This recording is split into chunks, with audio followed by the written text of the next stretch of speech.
ایک ریسرچ کے مطابق ایک انسان اگر ہر دن 2 گھنٹے سوشل میڈیا یا یوزلیس چیزوں میں ضائع کرے تو اس کے سال کے 720 گھنٹے یعنی 30 دن صرف فضول چیزوں میں چلے جاتے ہیں۔ اور جو لوگ اپنا وقت یوزلیس چیزوں میں لگاتے ہیں تو انہیں زیادہ گلٹ اور اینزائٹی ہوتی ہے، کیونکہ وہ فیل کر رہے ہوتے ہیں کہ ان کا ٹائم برباد ہو رہا ہے۔ اور اب جانتے ہیں قرآن کے پیغام۔ قرآن میں وقت کی قدر کرنے اور اس کے ضائع کرنے پر بہت باریک باتیں بتائی گئی ہیں۔ سورہ العصر میں اللہ تعالیٰ فرماتا ہے والعصر ان الانسان لفی خسر، قسم ہے وقت کی، انسان نقصان میں ہے۔ اللہ تعالیٰ نے خود وقت کی قسم کھا کر بتایا کہ جو لوگ وقت ضائع کرتے ہیں وہ نقصان میں ہیں۔ سورہ المؤمنون میں اللہ تعالیٰ نے فرمایا کہ کیا تم یہ سمجھتے ہو کہ ہم نے تمہیں بیکار پیدا کیا اور تم ہماری طرف نہیں لوٹائے جاؤ گے؟ اس آیت میں اللہ تعالیٰ نے سمجھایا کہ زندگی ایک مقصد کے ساتھ ہے اور وقت کا ضائع کرنا اس مقصد کے خلاف ہے۔ صحیح بخاری کی حدیث ہے کہ 2 نعمتیں ایسی ہیں جن کا لوگ صحیح فائدہ نہیں اٹھاتے، ایک صحت اور دوسرا فارغ وقت۔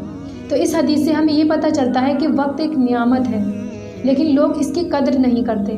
قیامت کے دن کسی انسان کے قدم نہیں اٹھیں گے جب تک اس سے یہ 5 سوال نہ پوچھ لیے جائیں۔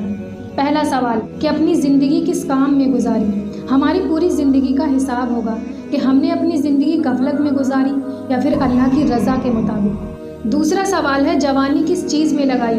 جوانی ایک قیمتی دور ہے، کیا اسے گناہ اور نفس کی خواہشات میں برباد کیا یا پھر اللہ کی عبادت یا علم نیکیوں میں لگایا؟ تیسرا سوال ہے مال کہاں سے کمایا؟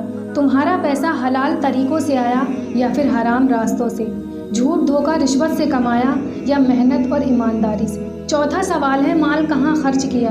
کیا صرف اپنے عیش و آرام میں خرچ کیا یا پھر غریبوں، یتیموں، اللہ کے دین اور نیکیوں میں لگایا؟ پانچواں سوال جو علم سیکھا اس پر کتنا عمل کیا؟ کیا صرف علم حاصل کیا یا اس پر عمل بھی کیا؟